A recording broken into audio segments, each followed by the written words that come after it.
Hola, ¿qué tal amigos de YouTube? Soy el contador Juan Carlos. Hoy les vengo a presentar el tema de venta de automóvil usado. Eso es solamente para personas físicas que tributan en el régimen de sueldos y salarios.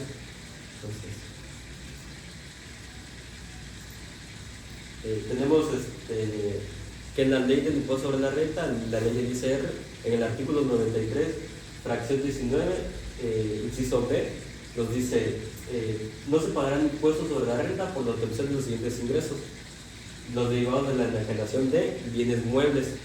¿Okay?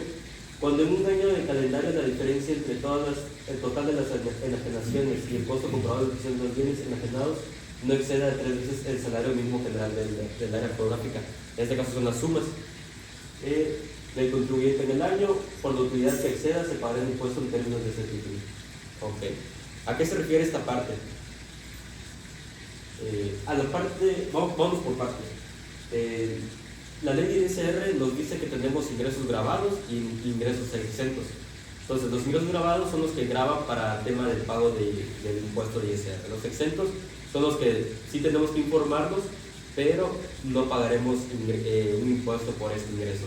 ¿Okay? Entonces, la enajenación se refiere a la venta, y bienes muebles se refiere al tipo de automóvil. En este caso, pues automóvil, el tipo de transporte, ya sea un autobús, un carro particular, un tractor, ese tipo de bienes muebles se hace referencia. Y a lo que hace referencia esta parte, que es lo que nos interesa, en la diferencia entre el total de las enajenaciones y el costo comprobado de la adquisición de los bienes enajenados, no excede de 3 veces el salario mínimo, hace referencia a que yo voy a declarar o bien voy a tener un ingreso exento, determinándolo de la siguiente manera: es el ingreso menos mi costo comprobado. ¿Okay? Y yo voy a tener una diferencia. En caso de que yo tenga una diferencia que me dé una utilidad, yo voy a tener un ingreso. ¿Okay? Entonces, ese ingreso está limitado en el tema de exención. Entonces, aquí nos dice que será, mientras no exceda de 3 veces el salario mínimo general en cuanto a UMAS, elevado al año por la utilidad que se debe pagar un impuesto de ese término, ¿no? Entonces, para el año 2024 tenemos que la UMA va a ser de 108.57. Entonces, la UMA mensual va a ser de 3,000, la anual de 39,000. Entonces, la ley nos dice que vamos a elevar 3 veces la UMA anual. Entonces, elevada la UMA anual por 39,000 por 3 nos da 118,000. Entonces, yo tengo un tope en cuanto a mi ingreso de exención. Si yo llegara a tener un ingreso derivado menos mis costos de comprobación y una diferencia o una utilidad de 118,000, yo tendría un pago de impuestos de cero porque soy exento. Entonces, bueno, aquí lo ponemos un poquito más en definición. Monto de la generación del bien mueble, que bien se menciona en el artículo, pues sería el precio que estableces tú para la venta del auto. Costo comprobado de adquisición es el importe pagado por el bien mueble, o sea, el auto, sin incluir intereses. ¿A qué hace referencia a esto? Que si yo compro un auto a crédito, que el auto vale 200,000 pesos, y lo compro a crédito y los intereses son otros 50,000, 70,000, cuando yo haga la venta de este auto, voy a hacer mi costo comprobado sobre los 200,000 y no sobre los 270,000 que llegará a terminar al final pagando. Entonces, ahora, también la ley nos menciona que en cuanto a vehículos de transporte, el costo de adquisición se disminuirá a razón de un 20% anual por cada año construido entre la fecha de adquisición y la enajenación, y si los años construidos son más de 5, entonces se entiende que no hay costo de adquisición. ¿Okay? ¿A qué hace referencia esto? Volvamos al ejemplo de los 200,000. Si yo obtuve un carro por 200,000 y paso un año, en automático el auto pierde el 20% del valor, que serían ya 20,000 pesos. Entonces, cuando yo vaya a vender el auto, voy a venderlo, voy a tomar el costo de comprobación por 180,000. Si pasaran 2 años, serían por 160,000, y así cada año hasta llegar a los 5 años. Al llegar a los 5 años, yo voy a tomar mi costo de comprobación, mi costo comprobado de adquisición, por 0 pesos. Entonces, si yo vendiera el auto en 200,000, yo ya no tendría un costo de comprobación, quedando este de ceros, y tendría que pagar o bien calcular el impuesto. Okay. Aquí les voy con un ejemplo. Tenemos que en el año 2021 se adquirió un auto por 225,000 pesos y en este año se vendió por 200,000, ¿no? Y entonces aquí vamos a la parte aritmética. Tenemos nuestro precio de venta, que lo vendemos en este año en 200,000. Veanos mi costo comprobado, que fue lo que me costó el auto, 225,000. Entonces yo tengo una pérdida, estoy perdiendo por vender ese auto, ¿no? Entonces aquí tenemos unas notas. Entonces, ¿aquí qué pasa? Al haber pérdida no hay que pagar ningún impuesto, ¿ok?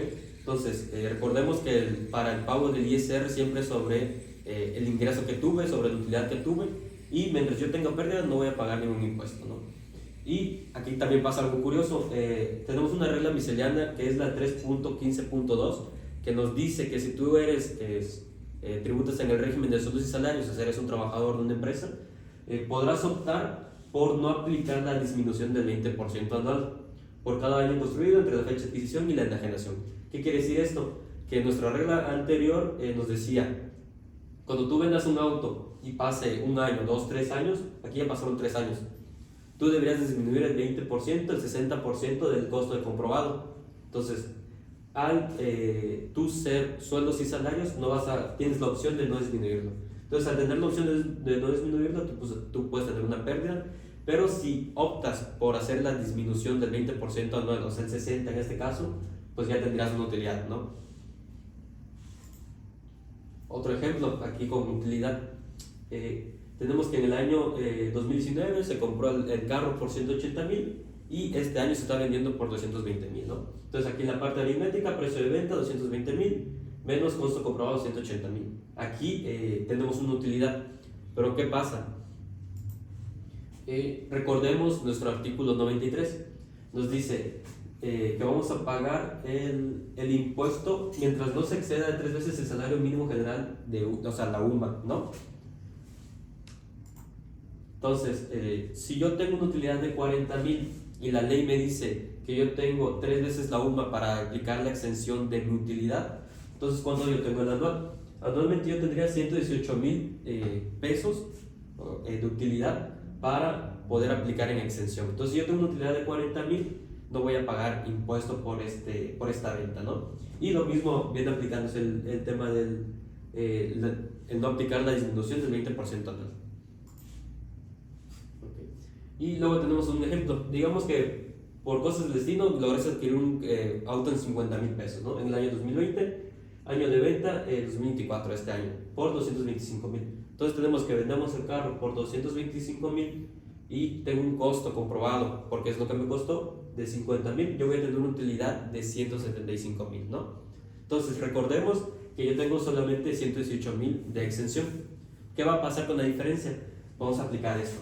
Tenemos nuestra utilidad por la venta del auto, son 175 menos la exención que tenemos de los 118. Tenemos una utilidad que sí grava para ISR, que es de 56,000. ¿Ok? Esos 56,000 tenemos que hacer una declaración y se incluye también en la declaración anual. De momento, para llegar antes a la declaración anual, tenemos que hacer una declaración provisional o un pago provisional de este impuesto. Pero este pago se hace sobre el total del precio de venta. Entonces, digamos que tú lo vendiste en el mes de enero, vendes el auto, tú vas a pagar un pago provisional de 45,000 pesos. ¿Ok? No quiere decir que esos 45,000 pesos sea el monto real que vas a terminar pagando al final, porque al momento de ser tus sueldos y salarios, en el momento de hacer la declaración anual, tú vas a poder hacer la recuperación de ese dinero que hayas pagado. Porque esto es un pago provisional. Recordemos que el anual a veces pagamos de más y el SAT nos hace una devolución de ese pago que hicimos durante todo el año. Y bueno, eso sería todo. Soy el doctor Juan Carlos. Nos podrían encontrar en esta página de Facebook. Aquí les dejo mi número y estamos ubicados en Cancún. Gracias.